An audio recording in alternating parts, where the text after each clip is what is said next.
Hi everyone, welcome back to my channel. My name is Haze and today I'll be showing you how I paint this very complex illustration from this photo. So if we paint this the usual way, we'll be drawing everything and detailing everything and it will take years to complete. But today I'm going to show a special trick which a lot of concept artists use. So we'll be using a lot of textures to build up the paintings and make the process go a lot quicker that way, and it's also more efficient, it's also more fun and it's easy. So let's get right into it. So for the first step, we'll actually be doing a rough content sketch, and when we are sketching the content in this step, we are only going to worry about the drawing and proportion. So basically in a painting we will have a lot of problems. So drawing is a problem, proportion is a problem, color is a problem, value is a problem, but the most important thing when doing a complex illustration is to break all these down into small steps. So this is just step one, which is content planning and proportion. So for the second step, we'll actually be doing a basic value sketch just to get a feel of how the value would be like. And for this step, we actually have to use a transparent brush. What do I mean by transparent brush is any brush that when you press lightly with your Apple Pencil, the color actually gets a little bit more transparent. That would be the brush that you need to use. So like for example here, I have here a transparent brush where if I press hard and it will be very opaque, but if I press lightly it will actually go transparent. So you actually press lightly to get light shades and press darker to get darker shades.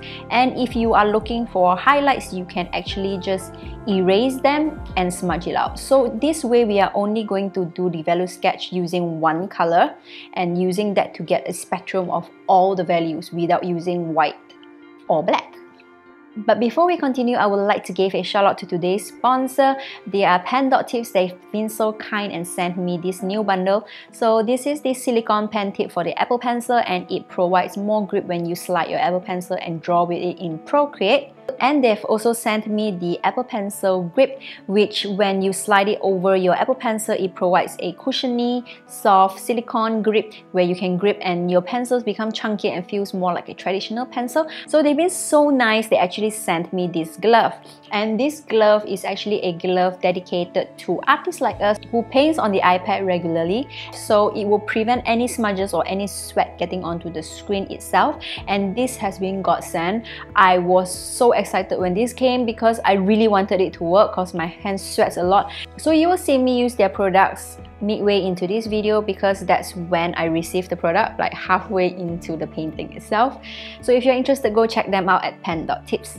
So for the step 2, which is the rough value sketch, we're actually going to decide if the painting is going to be predominantly light or predominantly dark, or will it have a high contrast or a low contrast painting. So you get to plan all that out first. You can also decide where to draw attention to, like certain areas that you want to draw attention to, you will probably give those areas a bit more contrast compared to like the background. So everything in the background is actually going to be a lot more faded away and blurred out. So if you see here where my background is bright, the foreground is actually dark, and when my foreground is bright, you can see that the background is actually darker, so that when you look at the painting, you can see that there's actually two planes there, one foreground and one background. If you smudge all your values together and everything is the same value, then nothing stands out. So you always need to plan for different planes with different dominant values. So maybe for the background it's going to be light, and then foreground is going to be dark, and the midground is going to be in between.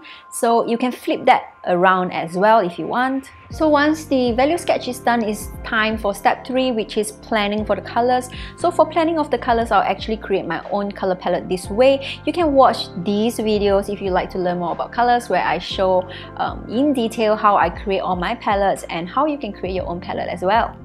On another note, I've just started my Discord channel. I have no subscribers or followers right now, so if you're interested, you can follow me in Discord. I started this Discord channel because I wanted to offer more guidance and help to people that need them, and I would also appreciate it if those of you who are more proficient in Procreate could join the Discord channel, and we can get a whole community running as well. So join me on Discord and I'll see you there. So once we have our palette ready, it's time for our next step. We will actually merge the value and the sketch layers together, and then we will smudge this layer out to get the shapes of the brush strokes that we want. So in this step, we are actually going to focus more on shapes of the values. So just now was just like putting the values in the right place and planning whether this area is going to be bright and that area is going to be how dark. So right now we're going to worry about how they look like and what shapes are they in. So when we are creating a complex illustration like this, we do not want to waste any layer. So we don't want to waste the sketch layer and we don't want to waste the smudge layer itself. So it's more efficient if we continue working on those layers that we already have. So right now we are going to make use of what we already have and smudge and push all the brush strokes around to get the shapes that we want. So here in my smudge tool, I'm actually using the flat brush smudge from my portrait brush pack. And it's very important that during this stage, we are still trying to get the impression and the movement and the flow of the painting. So we do not want to worry so much about the details yet. We don't need to care about all that at the moment. We just want to know if we want to see movement or texture here. Also, you can add new shapes in by painting them in and then smudge them out. And if you realize that you need more highlights, you can of course use the eraser to erase it first and then you can smudge it out. So now we are on to step 5. The smudge layer that we did just now, that is going to be like our base.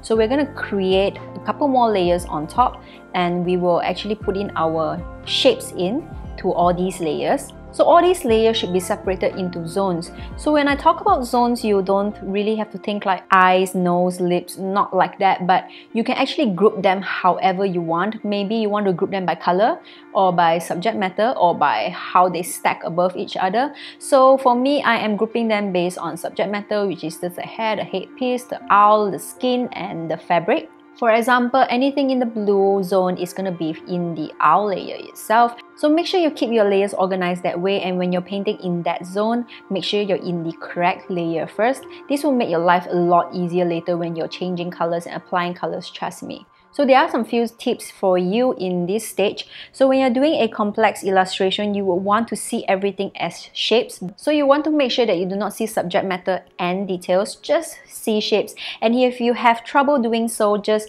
blur the photo itself. If you have a blur photo, you can easily tell what shapes they are and you can just paint those shapes that you see. And try not to think of them as objects itself. So learn to see them as shapes. So this is a good way to paint without getting yourself overwhelmed with details, especially in complex painting like this. You can get overwhelmed with details and then you won't find the motivation to continue. So when you see them as big blur shapes first, then you can work from large to small and you can have a lot more freedom in trying new things out. Also in this stage, you want to look out for areas with noise and texture. So for this, I actually have a very good tip for you. So when you have areas of noise and texture, you need to ask yourself, how do I paint these areas in as few brush strokes as possible but still have the same effect of the texture itself? And here I have an example to show you. So this is a photo of my bathroom wall tile. It's a very simple wall tile. It has some texture on, and I'm going to show you two versions of my painting, and one is quicker and one is slower. So I'll show you the slow one first. So for this slow one, I'm actually painting it as an illustrator would paint something. So basically, I would sketch it first and then I would get my colors down and then I will paint the background color first. I will shade it first, and after I've dropped down the shadows, I would detail every single one of the textures in and draw the cube in manually one by one, and everything took about 16 minutes. It took a very long time. So for this second method itself, I'm painting it as a painter would paint something. So there's a difference in this method because first, I am not gonna sketch so much. I'm gonna just immediately drop in one big patch of color first, and then after that, I will think, how can I use texture to get the impression of the texture of the tile. So I'm just using a wood texture here to get the impression of the lines first, and using this same wood texture, I'm pulling them horizontally to get the other texture as well. So once all the textures are in, I will actually just quickly drop in the necessary cubes, and then after that I would shade them in areas where they are required only. I would not shade the whole thing. So this took about 10 minutes, which is a lot quicker. So the question is, how do we get ourselves to think like this, to have the mindset that can solve problems like this? So there is two ways you can do this. So the first is to imagine that you have to paint like hundreds of tiles. So if you have to paint hundreds of tiles, there is no way you can sketch everything and then detail everything, shade everything, do everything manually. You would go insane. So you actually have to think of a way to paint this using as little brush strokes as possible and get the textures down as quick as possible because there's so many to paint. Or you can think of this big tile painted on a 5-story building, which is super huge. You won't be able to paint it as how I painted it in the first method as well, which is to sketch and then detail and then sketch and then color and then detail. There's no way you can do that when it's so huge. You would take decades just to finish. So we always have to look for ways to solve the problem easier for us, especially if you're an artist who paint quite a lot. So I learned this from my experience as a mural artist. So I actually have to come up with ideas like this in order to save us time and also to be more efficient and save us paint as well. So it's time to dig out all the texture brushes that you have in your brush library and test all of them out to fully understand how many texture brushes you have, what kind of effects you can create. Now watch carefully as I paint these next few areas.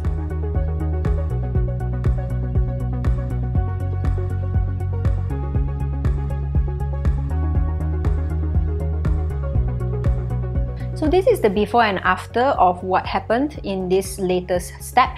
This is the smudge layer only, and this is after the main shapes has been added in.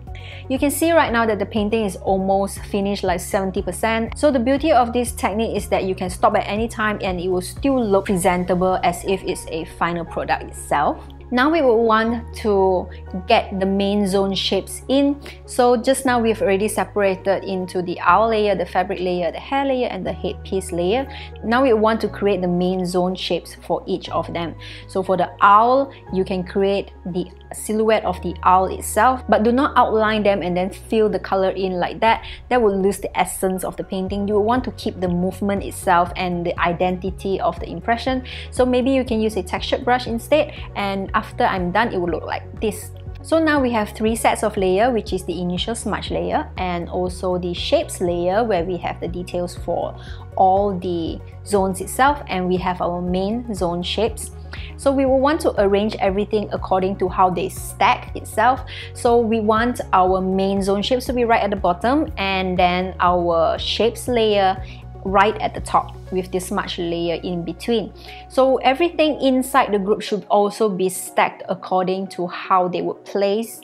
Like the owl would be right above of everything else, and the skin will be right below everything else. So now we're on to step 7, which is coloring. And for the coloring stage, I'll be using my color palette to color everything in. So I've taken the liberty to finish the background here first. So the background is done. It has some faded in leaves and trees here that is quite simple. So before we start coloring, we would want to turn on alpha lock for every single layer.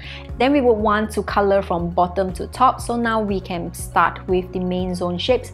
And for the main zone shapes, we want to recolor them to the actual color that they are. So the skin layer will have a flat color of skin color, and then the owl will be the color of the owl that I want to have, and so on and so forth. So it's a very simple, just solid or gradient color would do.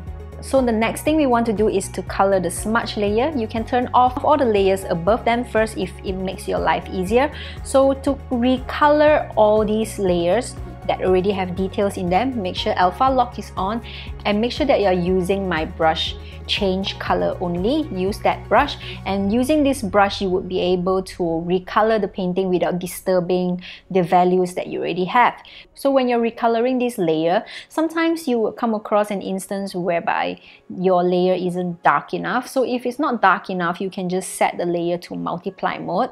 Alternatively, instead of setting your layer to multiply mode, you can also duplicate the layer itself if you want the layer to be darker. The most important thing is to achieve color harmony first. So this is how each layer look like before and after coloring, and once I put them all together, I will have this result. So this result is all from the details that we have painted earlier on with just the colors put in. So it's very easy this way for us to experiment with colors because the values are all already there. The painting is almost done. We can also stop at this point if you want to, but if you like, you can proceed and do some detailing after this. So the effects that we can add in are like glow, shadows, or more highlights, or more detailing that you want in the portrait. So I will show you a couple of these techniques. So the first technique I'm going to show is how to add shadows. So to add the shadows, create a new layer first. set the layer blending mode to multiply, and then anything you paint here will be a shadow. So you can use this layer to add all the shadows that you want. You can roughly sketch in the shadows first like this, then after that you can smudge them out to get the shapes that you want. Then you can alpha lock this layer and change the colors of the shadows as you see fit. So make sure that you get all your shadows done within this layer itself. Also, if you want to add highlights, you can create a new layer, and for this layer set the blending mode to add, screen or color dodge. I'm using color dodge now, and you can just check and see which one you like. They are mostly just the same thing. You can use these if you want to have a highlights layer. So once you've created the layer itself, anything you paint in this layer will be highlights, and usually you will want to create soft lights first, so use the airbrush and then paint large soft lights to add a splash of highlights first before using a sketch brush or detailing brush to sketch in all the little pops of highlights and also the rim lights and sparkles and all the glitter in the world that you need. Other than that, you can also add a new layer, which is just a normal layer. So in a normal layer, if you want to repaint anything, you can do so. You can pick colors from the existing artwork that you already have and then paint them over in areas that you want to tighten up and to clean up and add more details. But when you are working in this stage itself, your painting should already be about 80%, 90% done. So anything that you add can create noise in terms of like too much detail, because the painting is very complex. So you really need to be very mindful in deciding whether do you really need those details or not, or do you want to keep them simplified and retain the effects that you already have so far.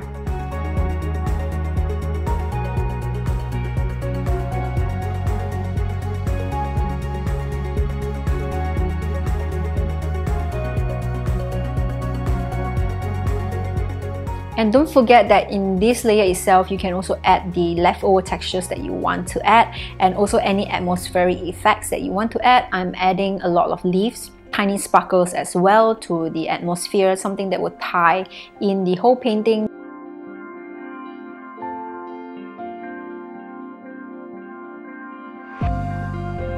You can also add brush strokes for a more abstract touch. So I have a large stroke here to signify movement, and okay, we are done. And just 8 steps for a complex painting, and it's a very simple and straightforward process as long as you know the philosophy and the concept behind the planning itself. So try this out and let me know if this process worked for you. And if you have any questions, you can drop them down in the comments below. And if you have any further questions that you want to ask me, you can just join my brand new Discord. The link is in the description below, so I'll see you there.